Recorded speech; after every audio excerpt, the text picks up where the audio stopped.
All right. How are we, guys? So, welcome to the call. Today, we've got a caller, a member all the way from Ireland, Libby. I'll just let her Hi, introduce Kurt. herself, and yeah, I'll basically just start asking questions, and she can tell you all about her business, and she's really keen to explain her business and how she's done so well. And yeah, let's get a bit of background on her. So, how are you, Libby? I'm good, Kurt. Thanks for having me on. I haven't really done anything like this before, so I hope I can kind of help share a few things that are helpful to other people. So, yeah, I'm Libby from Ireland, and I'm a physiotherapist. But I actually started as a teacher, and then I went back and retrained. So I kind of got into it all because I had my own health issues, and I went to somebody, and they really helped. And then I just wanted to kind of get involved with health, so I went back and retrained as a physio. And I just kind of got into it myself because I just loved helping people, and just my kind of business has grown from there. I never set out to have a massage business, but it is just kind of mushroomed into that. So that's kind of where I found myself. So yeah, as you've said, I must be doing some things right along the way. Like I have one physio working for me part-time and 3 massage therapists all working part-time. So I must be doing some things right. But that I never set out to do that. I just set out myself to kind of, I just liked working with people, and this is where it's kind of ended up. And yeah, because I was surprised how short of a time you said you'd been in business for. So, how long since you'd had your own clinic? Yeah, so I was still teaching in 2011, and then I set up. So for the first few years, I was doing 2 days as a physio and 2 days teaching. And yeah, so that kind of continued. And then I have 2 children. So after my second child, Sam, who's now 3, when I was coming back from maternity leave, I was just getting busier and busier, and I couldn't fit my work into 2 teaching. So I went full time at the physio. And then after another year or 2 of that, I can't even remember how long, but I couldn't see the amount of people that were looking to get in. So I took on a massage therapist. So then I was trying to refer people to them. So I'd have people that would come to me once, and then I'd send them to the physio, to the massage therapist. And then that just kind of continued to grow. So I just kind of took on more therapists. I got a contract then. There's an army base near us, so that they were looking for a physio to kind of cover their hours. So that was the kind of contract I got. And just, yeah, I kind of built up the business a lot on Facebook. I kind of realized the power of Facebook. So I spent a lot of time at the beginning. I actually set up my account as an add friend account rather than a business like account. So I was forever just clicking add friend. So I think I have about 5,000 or 6,000 in a small enough community. So I kind of just had that.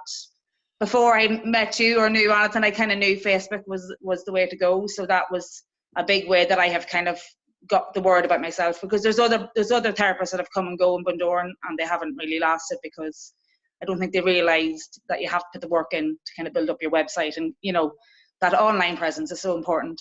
So that's kind of how I built it up. So yeah, it's kind of grown pretty quick, big enough. I suppose when you say that, I don't really think that I didn't realise that it happened so quick, but I suppose when you point that out to me, it has. It just seems to, it just kind of happened along, if you know what I mean. I just kind of, I got busier getting other therapists, and now I find myself where I am. So yeah, well, I think that's kind of, yeah, where that. That's awesome. Yeah, so that's interesting. When I heard you say where you were, and you hadn't done a lot of paid ads, so I thought immediately that you must be really, really good at what you do. You care a lot. So yeah, we will get into that. And first of all, what's been some of your results from the program, and how long have you been in for, just so people can understand that? Yeah. So I think I've been in 4 months, but I think I've ran 3 ads.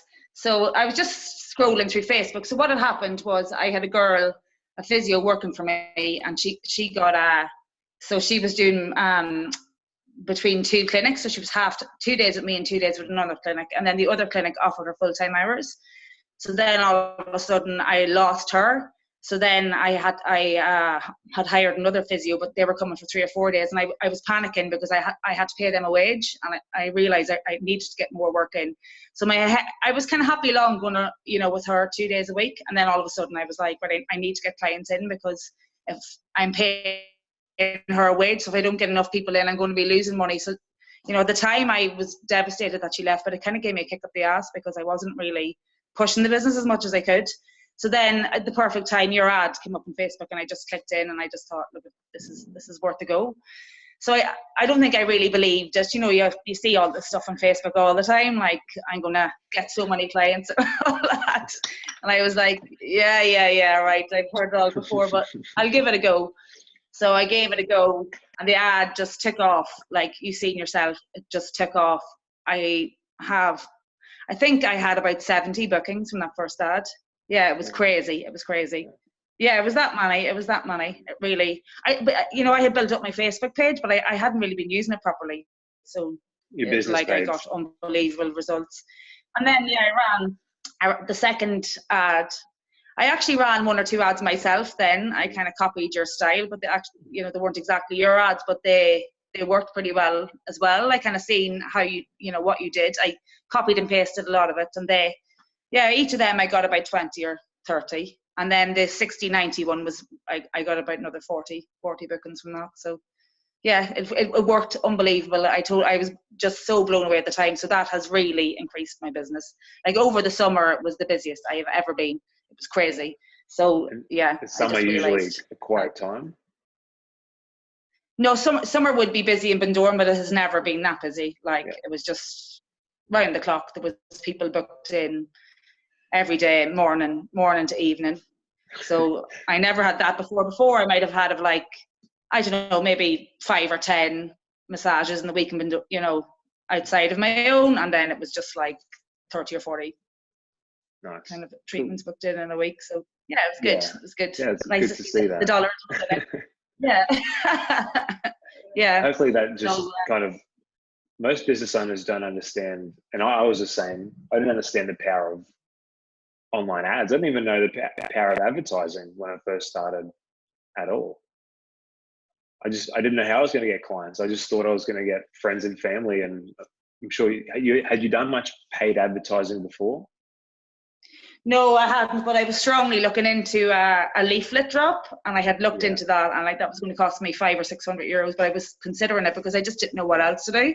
Yeah. I looked about radio advertising; it was so expensive as well. So I was looking into other options, and the numbers weren't adding up. So I kind of didn't know what to do. It was just your ad came along at the perfect time, and then I realized, oh my goodness, I can just do it in Facebook. It costs me a couple of pence, and you can just turn it on and off when you want to.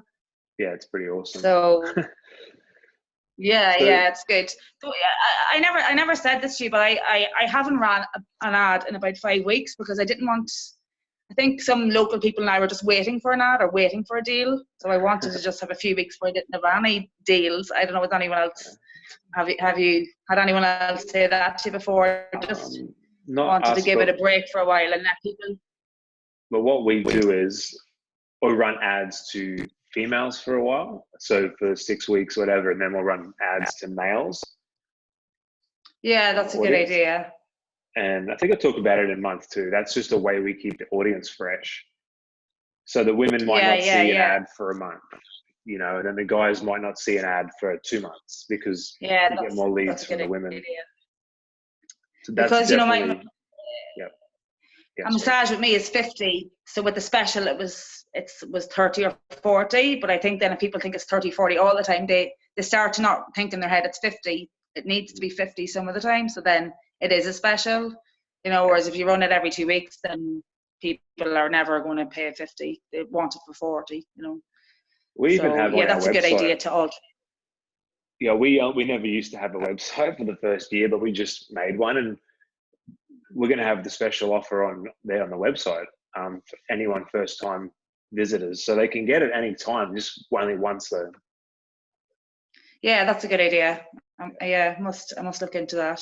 I'm thinking of joining the academy as well. So, you know, there's things that I need to do. There was bits and pieces that I needed to get tidied up, but when I've that done now, I have a lot of that done. I'm ready to kind of commit and kind of, you know, set it all up better. I'm sure I could be doing some things a lot better than I am now. So just need some advice on that. Yeah. And so outside of online marketing with you or your Facebook page that you made up, what have been some of what would you say the biggest strategies, best, most valuable strategies that you've done that have made you hang around for longer than your competitors, or what sets your business apart, would you say? I wrote this down. Yeah, the strong online presence is the biggest one. Most of the businesses around here don't have that strong Facebook page, and I put up content. Like I just sharing silly jokes and stuff like that. Just, you know, people are aware of the page. One of the best things I think I've done, the best €200 I spent so far was when I started, I got a professional logo done in the first week, and I've used that logo everywhere. So I think some people don't do that, and then they regularly change their leaflets and they change the colours, and there's no strong visual. Whereas my logo has been the same, you know, it's on everything. So that's something I think's worth doing. I think my treatment room is good. I did another course actually with another guy from Townsville called Ross Emmett. It's the Emmett technique. Yeah. Have you come across him, or? I've seen his signs. I can't remember where he is, but I have seen him. Yeah, he is amazing. He is an amazing therapist, and the results he gets are amazing. But he talks about that a lot of the positive outcomes people will have is, it's more than your treatment. It's how everything is set up. It's how the room is set up. It's how you present yourself. It's all that. So like he talked a lot about like having the room really calming and neutral. So I have that, like all the tiles match. I see in some photos that some people put up, they have kind of clutter and kind of personal pictures on the wall, and like people are coming for a massage that they're escaping from all that at home. So I think it's really important to just have as little as possible in the room. Have really nice candles. Don't have any electrical equipment. Like people don't want to see printers or laptops. Have the Wi-Fi turned off. It just needs to be really calming. I don't think you can stress that enough, because people are trying to escape that from home. So I have a nice treatment room. Match. I make sure it's really tidy and clean, so I think people know when they're coming, it's going to be a sanctuary for them. Yeah, were you going to say something there? Or? Oh, I just broke up, but it all came through. It's all good. Right, and the other thing that I have here is I know how to do everything myself. Like you know, from the beginning, I know how to update the website. I know how to work my booking app. I don't have anyone to do that, so like I check the website regularly to make sure, you know, as the hours change or therapists change, that's all up to date. I think it's very off-putting if somebody goes to a website and they know that the stuff on it is like 6 weeks old. So I just think, I know one or two competitors here that were like that. If I check their website, like they'd just have some information that you know, and I know myself that would put, if people come to your website, if they see something you put up in the last week or two, then I think they know that you're kind of current and in touch. So I don't know, I think there are just a few things that kind of set me apart, and the big thing is word of mouth referrals. Like I don't like to blow my own trumpet, but I am a good therapist. Like I just suffered so much with my health that I really understand the body in a way that a lot of other people don't. So I kind of get where people are at. And another thing that Ross Emmett talked about and really resonated with me is I adapt myself to every single client that comes in. So you read from them what with some people I'm really quiet, and with some people I'm really chatty, and with some people, like I never talk about my own personal problems. I 100% just, the full hour is about them. You know, they've come in to get the full floor space. So you just have to be exactly what they need in that moment. So you kind of have to, which is nice for me. I completely forget my own problems when I'm there, and I'm just 100% there for them. So I think people know that they know when they come there, they're going to get the full space for themselves. So I think just really valuing every client and kind of giving your all for them is kind of maybe what has set me apart as well. Yeah, so tell me more about that. So what's your process for getting people, and how do you make them feel like they're special or they're being listened to? Or tell me a bit more about your process up until this treatment. Yeah, so the tendency I think in people and all of us is to give the treatment that you want yourself, but that is not what other people want. So I ask a lot of questions when people come in. Do you want the music on or do you not? Is the room warm enough? Or, I turn the heater on and off. Do you want me to talk in the treatment, or do you feel like you want a quiet treatment today? Do you want a pillow? Do you want a blanket? Do you want me to go harder? Do you want me to stay on this spot for longer? I ask them because I think a lot of therapists give the treatment that they think they want themselves, but you have no way of knowing what a person wants. So if you ask them, it sounds obvious, but if you ask them, then you'll get the answer. Yeah. So I just think you need to speak to them and find out exactly what they want, and then you'll give them the best treatment ever, because they will have everything the way they want it. Whereas in other rooms, they might go in and there's dolphins in the background and people having the confidence to say, I don't want the dolphins on. But if you ask them, do you want this on or do you not? Do you want me to turn the heat on? Do you want me to stay longer on your shoulder? Just keep asking them. Then you'll give the perfect treatment, because they will. Because a lot of people won't speak up and tell you, so you just have to keep asking them. That's awesome. Yeah, and you train your therapists to do that as well. Your other therapists. Yeah, I am. Yeah, we're on a WhatsApp group, which is kind of informal, but I would kind of, tell them tidbits like that all the time of, I had a good result today, I did this, I did that. Yeah. I don't have kind of regular formal training with the therapist, and that's probably something that I should do.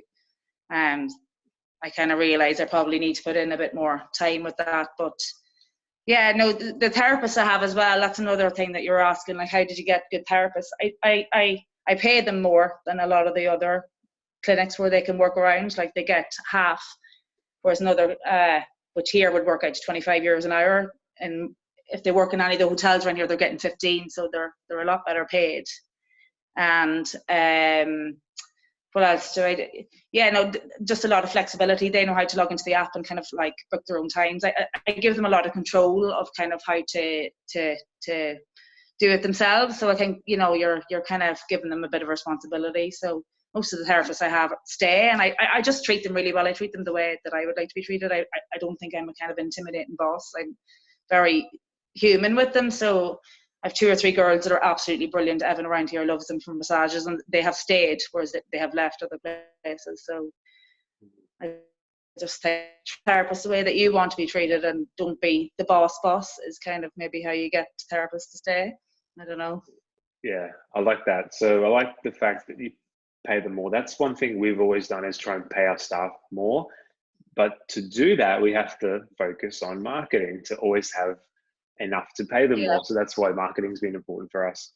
And yeah, giving them autonomy, or getting not micromanaging, I think that's huge. Yeah. Otherwise, like, they won't feel any sense of importance, kind of thing. They won't feel any. Yeah, that's awesome. Definitely. And so what about your pre-screen process? Do you sit down with each person when they first come in and talk a bit longer through their problems? Do you make notes and talk about that stuff next time? Like, what's that process as well like? Yeah, another thing that I don't do, which a lot of therapists do, is that I don't give them a big huge sheet of stuff to fill in, like ticking every condition that's known to man. And I think when they're coming in for a relaxing treatment, that's just, everyone hates to have to do that. So I have that sheet myself, and I just run through them very quickly and tick. So yeah, I sit down and I let them talk a lot, but I don't spend a lot of time, all these kind of things that you normally do in a massage salon. People don't want that. They want to kind of get on with the massage. So I quickly kind of get to talk about what they've come for. So give them time to talk about. Is that for so you're talking about more relaxation massages, or for massages where people are trying to fix an injury or a muscle problem? Well, yeah, you see, I suppose, are you asking me what I do myself when I'm the therapist, or the therapists in Bundoran? Well, the way I have it set up is the therapists that work for me are self-employed. That's just the way I have it. So it means then the hours they work, they get paid, and the hours they don't work, they don't get paid. So I don't have to stress that if there's a quiet day that I'm not paying them. So then they're responsible for paying their own taxes. So they actually use different consultation forms each. Whichever one that they kind of have come with, they come with that. But the good thing about having them working for themselves is they work out the money themselves. So they leave details of that for me, so I can have it for my account. So that cuts down on my time as well. But admin, I don't have to do their taxes. I don't have to do. There's very little admin with them, really. They do a lot of that because they're self-employed. That's why I can have it set up that they're self-employed. Yeah. So what I meant was, What type of massages? You said it was for relaxing massages, that you don't have a big intake form. Do you do relaxation, or is it more like sports and deep Well, tissue? it's more, we probably get more sports because I'm a physiotherapist, so the name of the business is Bundoran Physiotherapy and Massage Clinic. So we tend to get people who are coming with injury, but then we do, like, the girls do like Indian head massage and reflexology and Swedish massage. So we get some of that as well, but I don't really see as many of them. Like, people that come to me usually have a problem. Yeah. I'm a physiotherapist, but I'm also a craniosacral therapist. So that's kind of what most of the work that I do now is in craniosacral therapy. So yeah, I get kind of different clients. Like, I get clients even that have ringing in their ears, or depression, anxiety, stress, or that had difficult births, and I get clients with all sorts of stuff, because craniosacral therapy works for so much stuff. So I don't really even have a particular type of client. But yeah, I suppose we're talking more about the girls in Bundoran. Yeah, they get a mix of kind of injuries and relaxation type massages, but a bit of both, I suppose. Awesome. And what's another good strategy that, like a secret, or what's something else that sets you apart? With, do you contact your clients after they come in? I mean, what's your process after the massage? No, we don't really. We just, like, tell them if we think they need another one. I don't know. A thing that I've done, and I don't know if I'm wrong in doing this, but in Ireland, there's a thing. I don't think people like to feel that they're being pressurized too much to come back. Like, I think people have different clients have said that to me, where they know that, when they go to a therapist, they're mad to get them back because the therapist is going to get money. Like, most of my clients come back, but they come back because they know I want them to get well, not because they have a sense that I'm going to make X, Y, Z. So I just get the therapist as well to make sure you've told them exactly what the issue is, how many massages they'll think they need, and to recommend them to book, but like, not to kind of claw them, not to pressurize them there on the spot, because I find if you do that, people will book it and then they'll go away and they'll cancel. Whereas if they're happy to rebook, they will, or if you give them advice, they'll often contact back again a week or two later when it suits them, and they'll book in. So I don't know, maybe we might have slightly different views on that about, like, the rebook, but I think people just like that you back them enough that they'll come back. I don't know. Do you know what I mean? Yeah, I think it's important that you mentioned that you do tell them how many sessions they're going to need. So you pre-frame them like that, and then so they know, right? So you're not just like going in, doing a massage, saying, see you later. Like, they know how many sessions you've recommended. You're in a small town, so it's probably different to a lot of places. We do all of that. Yeah. We do the pre-screen. We do the movement screen. We tell them how long we think it's going to take them to get better, how many sessions. And then at the end, we do our rebooking process, which I've got in the course. I just find, unless in our town, and I think in most towns, unless you get them to rebook on the spot, they're just hard to get back in. So right. I don't think you should pressure people though, but if you do the whole process properly, it shouldn't be pressure at the end. It should just be like, they know they need to see you again, and it's like, let's get you booked in, because otherwise, you might be booked out when they want to come see you, and that's legitimate for us. Yeah. And we give them a discount to rebook on the spot, so it's not like we're giving them. It's not like pressure, but yeah, I think everyone's different, and you're in a small town, so it might be slightly different. They trust you more, and you trust them more. Yeah, I think though I do need to get better at that. Like, I kind of have found myself all of a sudden the manager of a massage clinic, whereas up to 2 years ago, I was just a physiotherapist working myself, and I also now have 2 small children. Yeah. So I'm constantly like, I need to do this, but like, my kids take up my time first, and then my own clients, and then so it's at the end of my to-do list. But I really, really need to just get my finger out and start and set the clinic up better, because as we were talking about before we start recording, I really want to get to a place where I'm making money, where I'm not working. So I really, I see the benefit now of getting, like, this is a kind of an income stream that I kind of didn't see coming, but is going to get me to where I need to be. So I need to find the time and get it as set up as I can to get them coming back. So that's something that I'm planning to do now. Even today I was having this conversation, is making me think, I really need to do more. I think it's especially important if you have staff, because they're not, you being the owner, they're going to want to rebook with you automatically, just because you're probably one of the best therapists, if not you're the best therapist there, and they like you more, but if you have staff coming in, I think it's important to have systems so they follow it. But I think I'd like for people listening to maybe hear about what we were talking about before the call, about income, changing your income goals, and it kind of changes how you view like your actions and how you want to set things up. And do you want to talk a bit about how your income goals have changed depending on your lifestyle goals and your family, and how I suppose before I was just happy enough, just getting paid for the hours that I did, and that was going well enough. But now I have 2 kids, and I want to have more, which I probably didn't have growing up, where we go on 2 holidays a year. I'd love to be able to bring the kids skiing in winter and have a sun holiday.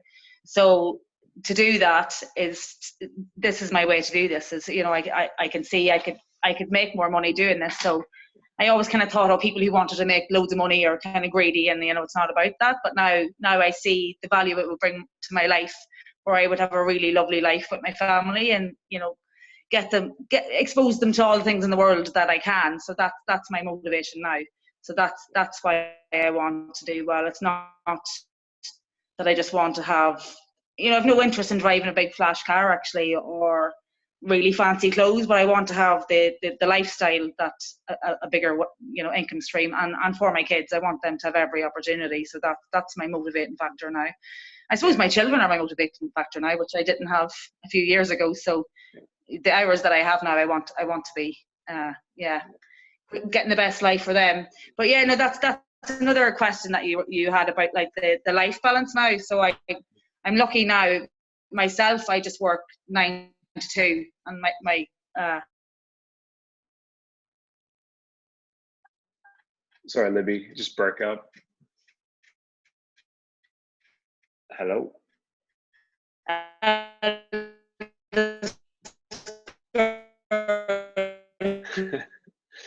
Who's 5 has just started school, so I collect her myself, and I collect my little guy. So then I have from 2 o'clock to 8 o'clock with them, which I'm really lucky. But 6 o'clock. Oh yeah, it's back, is it? It's all over the place there. So I think it says your. Did that record? Some of it did. What I basically got was, since you had your kids, you work 9 till 2 now, and then you spend 2 till 8 with your children. Yeah. All right. Yeah. Yeah.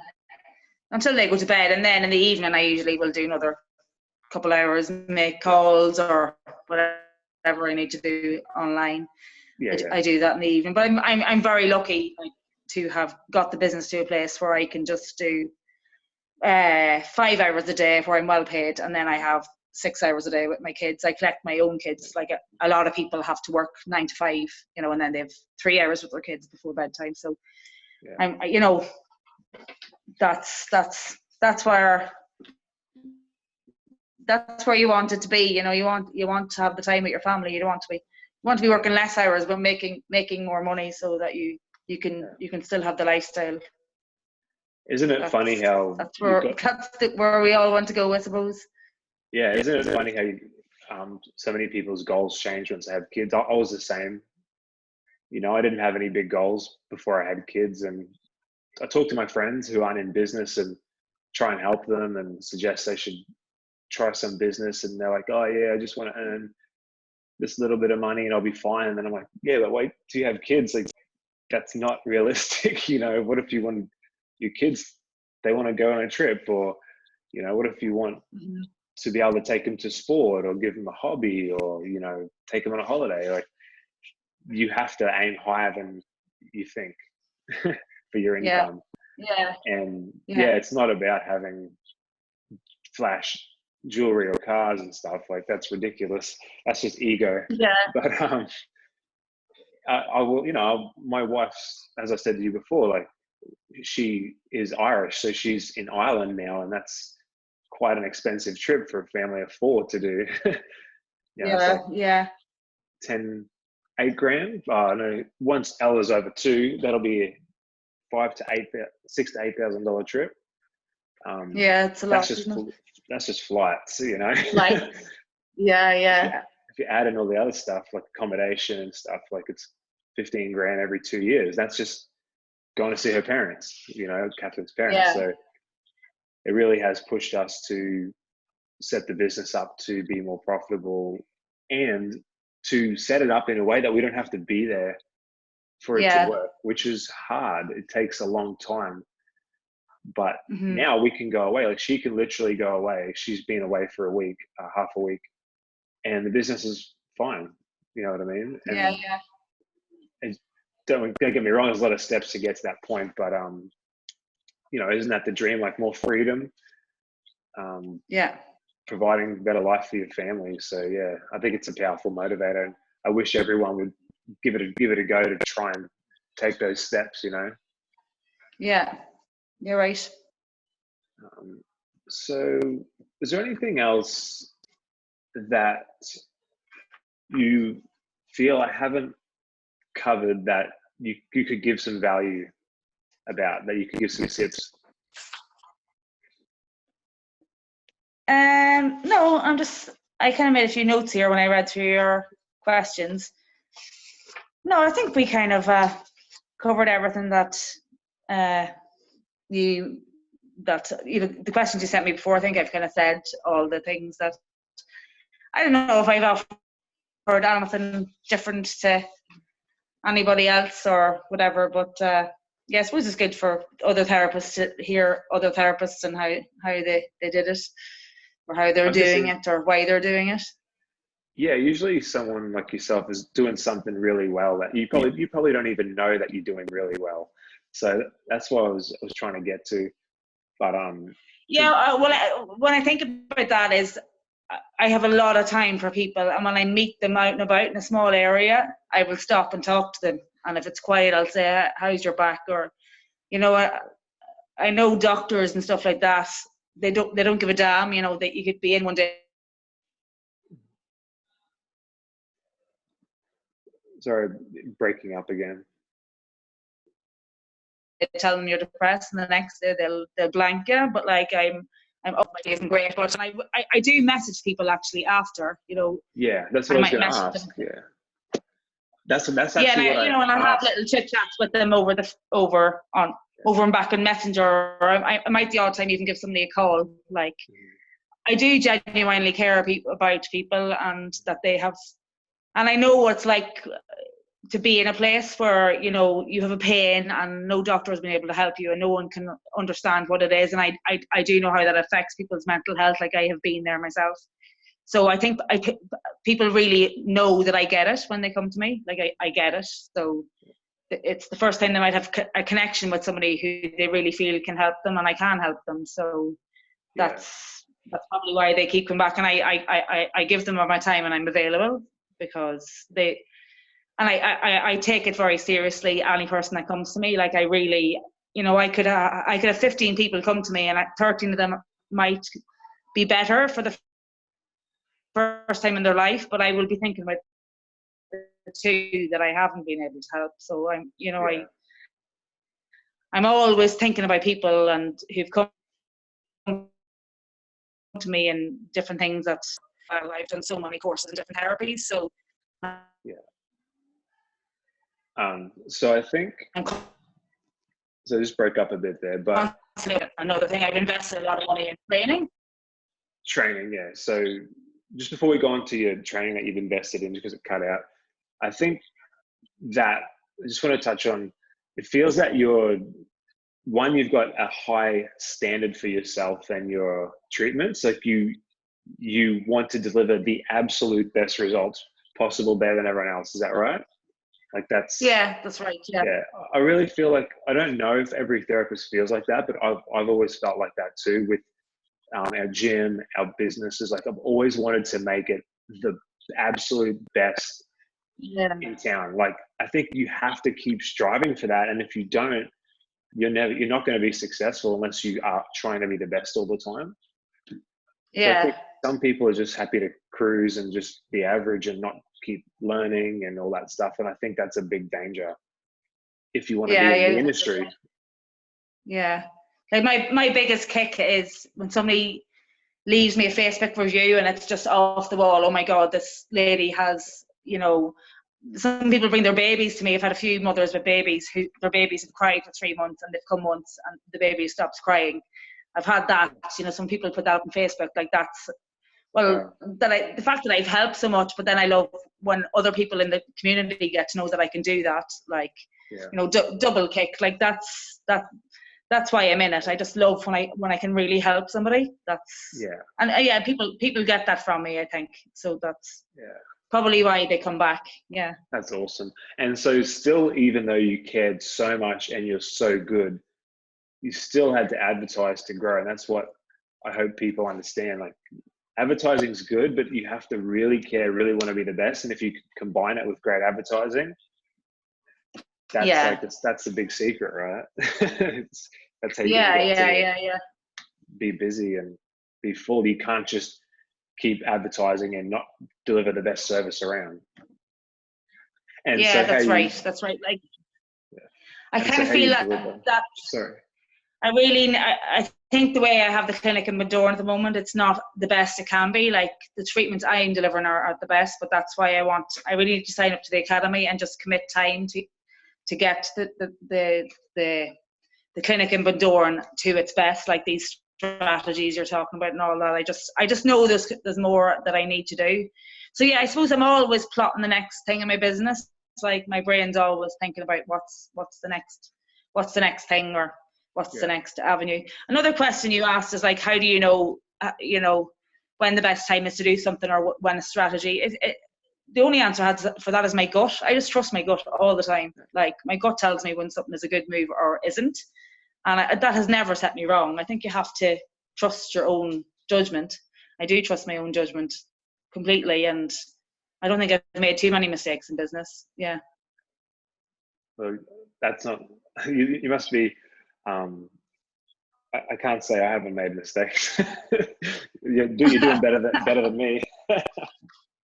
I'm smaller scale than you, but I've just kind of steadily grown. The question I was going to get to next was you're talking about that you're always learning and you're always doing training. So tell us a bit more about that. Like you feel that's important. So you just feel like you're always doing courses or when you need them, or what's your philosophy and mindset on training to upskill?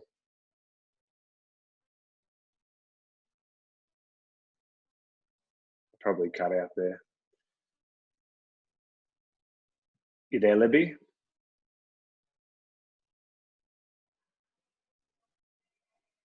The old internet's slowing down. You asked me about my trading, were you? Yeah, you know what I think is happening? It could be happening that I just had our busiest session of the day start at 9:30 at the gym, and I'm in the gym. All right, so the internet has been used up. I think this all the mums are in at 9:30 using the internet. I think. Right. I don't know. Right. But the session's starting now, so they should be off their phones. But okay. So the question that I asked was just around your philosophy of upskilling and learning more with your treatments as well. Like when do you know it's you want to learn more, or are you always learning more? Yeah, no, I'm always learning more. I'm just fascinated how the body works, and I'm just blown away, all the different things that can be done. Like I'm a physiotherapist, but I kind of quickly learned in physio that there was a lot of things that weren't working. So like do ultrasound and say that, but I realized I need more hands-on stuff myself. So I just kind of went off and so first of all, I trained as a physio, and then I heard about this craniosacral therapy, and it just really fascinated me, and no one around where I was doing it. So I went off and did that. So that is a quite a weighty qualification in itself. Like the qualification I did, even if you weren't any kind of therapist, you could do this, and that you'd be a qualified standalone therapist with that. So then I did that, and then I did the Emma technique. That's that guy who's from Townsville as well. So I did loads of modules in that, and then I did Bowen technique, and then I did what else did I do? Dry needling, and then I did trying to think what else I did. I've just done loads of courses. I can't even think now. But yeah, no, I'm just really interested in how the body works. So I'll just hear about another course, or I'll be looking online, and I just think it keeps it interesting for yourself as well. Like I kind of feel now that I want to do manipulations, which are kind of grade 5, like kind of osteopath, chiropractor style therapies. I just feel like that's where I need to go.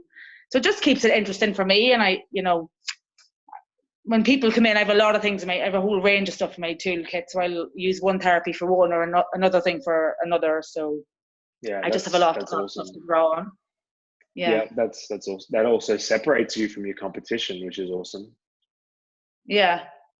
And so, all right. So, and where do you see yourself in a few years from now with your business, and how would you like it to be set up? And what are your goals basically? Yeah, so the thing at the moment is we just built a new house, and we're in the house now. So the next thing I want to do, so I can't find the ideal location to have my business. I really want a place that has 2 or 3 treatment rooms, but I just can't find that place in Bundoran. So at the moment it's between 2 locations. So I have 1 treatment room near my house. It's actually near a petrol station, and then the other treatment room is in Bundoran. But really, where I want it to be, I want to buy a premises now. That's the next thing. So I'm looking out all the time for a premises to buy. So in 2 years, hopefully, I'll be in my own premises. I hope to have a full-time physio and 2 full-time massage therapists. I hope to be, and working less hours in the business, running without me, and the money still coming in. That's where I want to be. And how big's Bundoran? How many people?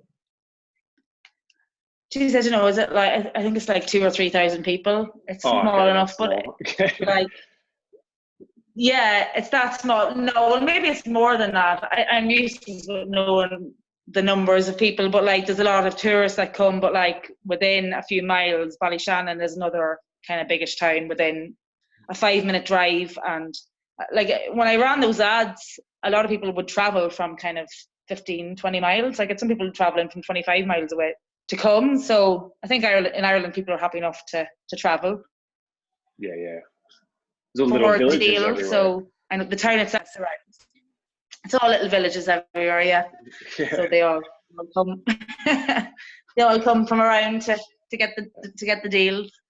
Well, I think you're lucky because you might have been the first person to advertise for massage in your whole area, and that's a big advantage. Yeah.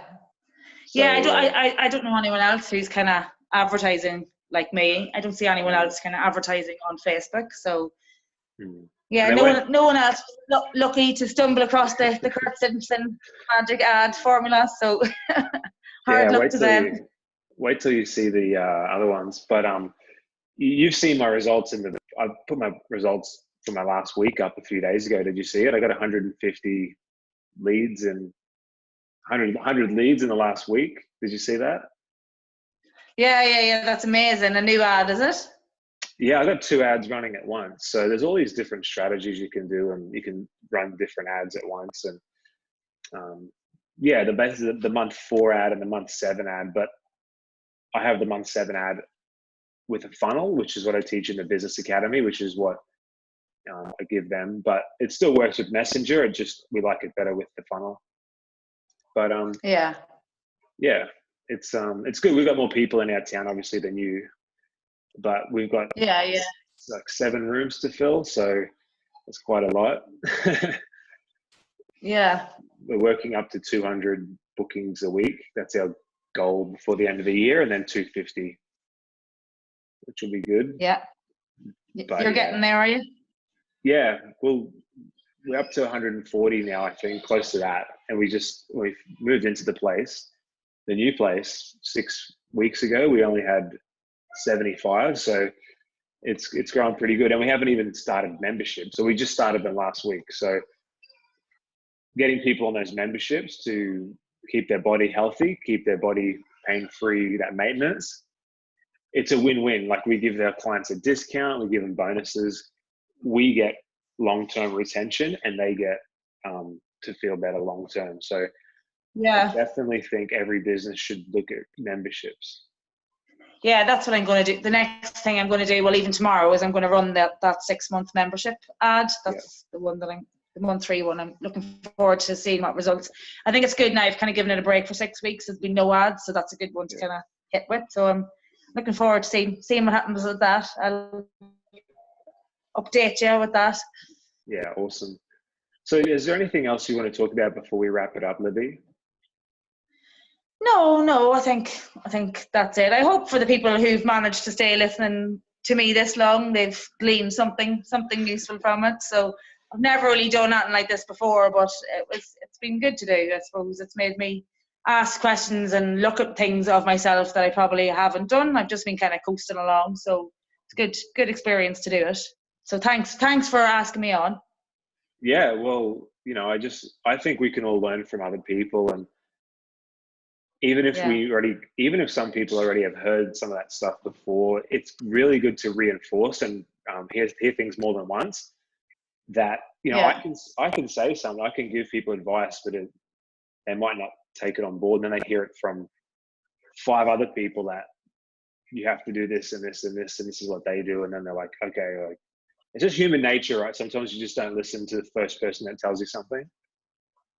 No, you're right. So yeah, I mean, the people I've interviewed, that say it, yeah, I mean, pretty much everyone I've interviewed so far really has given that huge emphasis on people, creating connection, really caring, listening, over delivering, talking to them after the sessions, like making it a human interaction instead of just a transaction. I think that's so important to know something about them. I mean, you're in a small village town, but even you can transfer that to people in cities. Just ask them questions about themselves, listen, even write notes about their kids if they mention their kids or their job or something that happened in their life. You do? Yeah. Yeah. So if they tell me the name of their kids and their ages, so the next time they come, I can say, "How's Mary?" And that's gold. Yeah, that's literally that is gold. People just want to feel that there's someone who thinks and cares about them. So they'll come back for that if they feel that from you. Absolutely. They won't come back if quick massage and out the door. Like, they need to feel that you care. Yeah, that's where it's at, really. Yeah. And I think that's only going to get more important with how disconnected society is getting with more social media, more phones. Like, people talk to each other probably less, like a lot less than they used to, face to face. I don't know. Yeah. And they have less friends. I have read a book recently about this, and there's been studies done to show that over the last 20 years, people's number of people who say they have someone they can count on or like a good friend has literally dropped from 3 to 0 on average. So if you can just hear them, listen to them, talk to them, be that connection, I think that's not 100%. Like, you have to deliver a good service, but I'm pretty sure that's it's a lot most of it. So that is a lot of it. I think if people feel they've been listened to and an adequate massage, they're more likely to come back than a brilliant massage and you don't really care about them. People want to feel that you care about them. So you have to, and people know when you're pretending or not. Like, you need to care about people. It needs to be real, or else they'll feel it, I think. Yeah. And it can be challenging as a business owner when you've got a million things that you're thinking about your business or family or anything. Say you're stressing about staff or bookings or this or that, and or money, and then you've got to like just block it out Switch and it just off. give all your attention to this client and not complain. And you have to, like, it's hard to do that, isn't it? Yeah, it is hard to do that. And another thing I suppose I do, I don't shy away from asking people difficult questions. I think there's a thing now in society, people don't like, if people say, oh, I'm not in great form, they'll kind of blase, or they'll try and make it okay for people. You need to really ask them, you know. I ask them, you know, why are you not okay? And I'll ask them, you know, people think, they're going to think that I'm nosy, but like, people want to be asked. People want to tell their story. You need to ask them the questions, and they will tell you. You know, don't try and kind of shy away from the painful stuff. Like, if people share something painful, kind of, then, you know, Yeah, and just listening ask them without about judgment. Yeah, and letting it talk, Yeah, and just that's it. listening without judgment, and even just not even giving advice, just like listening. You know, it's so big. So yeah, that's probably That's a it. huge thing that you do. And like I said, you don't even know you do all that stuff, but that's it's probably a lot of a large part of your success. Yeah, I suppose it is when I think about it. Yeah.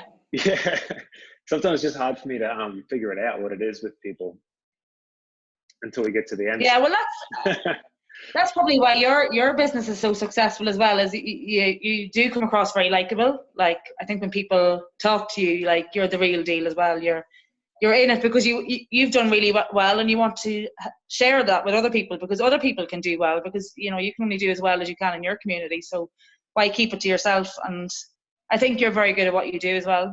Like, you can see that you really want to bring people on. I do care. I genuinely do care. And so yeah. On the other hand, it does affect me when people quit because they don't try or they don't give it a shot. And I'm just like, I want to help. Like, let me help you. You know, like, you don't understand how close you are to getting all these clients. So yeah, but that's where they're at. Like, they might be ready to be helped. You know what I mean? Like, that's nothing to do with you, probably. It's to do with where they're at, you know. But the same, you're thinking about the few that got away. I recognize that as well. I just personally believe everyone can succeed. I just do. Like, if I can succeed, honestly, I just think if I can succeed, and trust me, I wouldn't have ever thought I could ever build a business, you know, ever. Like, it was so hard every step of the way. And I know if I can do it, I just think anyone can do it. And I just wish I could demonstrate that, because they just need to see the ad working. They just need to see this success. And it just kills me when people give up before they get their ads working, but it is what it is. And I can't help everyone. And I understood that a long time ago, but it still hurts. It's still kind of a little bit annoying. Yeah. It's the same in the gym. I used to get really frustrated and hurt when a client left. And I'd give everything, you know, and after a while, I was just like, all I can do is care and do your best. And if they don't choose, then it's okay. Yeah. But yeah. Wasn't it you who messaged me who said that when you first saw my ad, you didn't trust me because I didn't look, I looked like some, like, because I had a professional photo done. A tycoon. Because I actually had a good I just photo thought, done. look, here's another really slick guy from California. Say that again? Oh, because I got a professional photo done. Yeah, well, no, it's just when you see these ads coming up, I just, you know, you looked tanned and wealthy and good teeth and a good smile, and like, this guy has been really wealthy, and now he's looking to get a few bucks of me. I'm not going to get sucked in. So I came in with all my feelers out that this guy is going to con me out of a few bucks, and I'm like, he's not going to con me out of a few bucks. But no. Then when you see you talking, you come across really likable and human. You're not kind of California.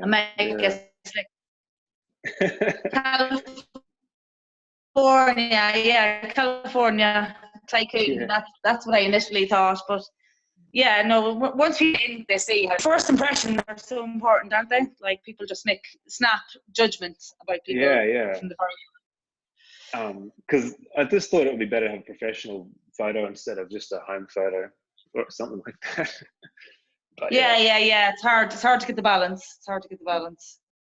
But yeah, all right. I'm sure the people listening don't need to hear about this, but but Libby, I really appreciate your time, and I really hope people got a lot out of this. And yeah, I'm really impressed with how you're going and how you balance your family, especially.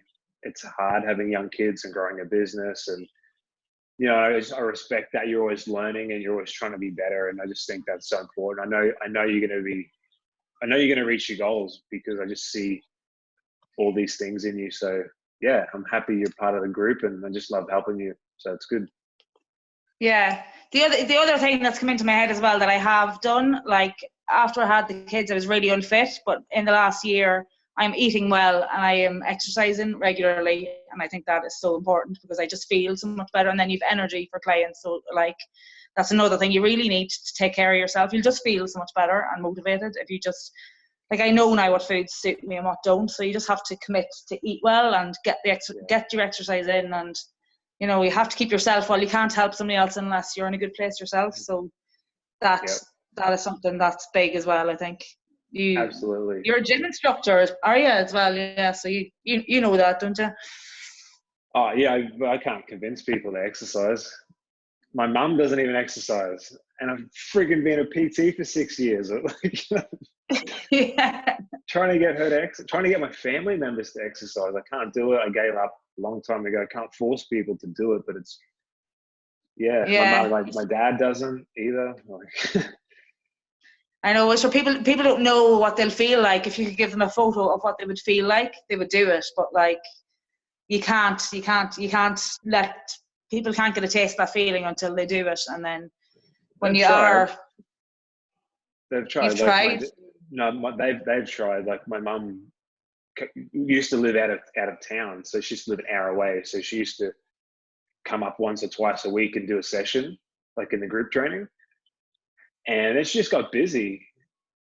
Like, her father-in-law got sick, and her mother-in-law died, and she's looking after father. Like, they sold their farm. Like, people just get busy. I get it. And she stopped. And then my dad tried it, and he got injured because he went to some gym, and he went to a different gym, like probably before I had my gym, and he got injured, and people weren't watching him, and then he was just not keen to go back and get injured again. Like, I get why people don't do it, but yeah, it's frustrating, but it is what it is. I just think it's a cornerstone, right?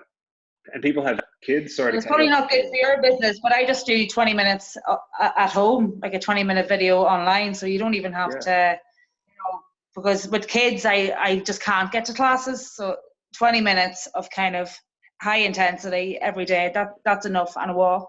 Like, anyone can fit that in, And it just makes you feel so much better. It has to be the first thing. It has to be the most important thing you do. If you make it the last thing, you won't do it. Yeah.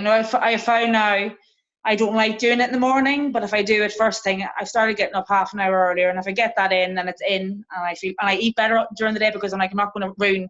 I've done half an hour this morning. I'm not going to have a bag of crisps at 3 o'clock, because So you just have to starting the day with the exercises. I find I'm in much better form all day. So absolutely. For longevity, you have to put it in. You're in better mood for your staff. You're in a better mood for your clients. You're in a better mood for your family. And I just think it's one of the most important things. But all right, awesome, Libby. All right, well, I'll wrap this up, and thanks again. And I'll talk to you soon. Thank you so much for having me on, and I hope. Okay, thanks, Kurt. Take care. Bye.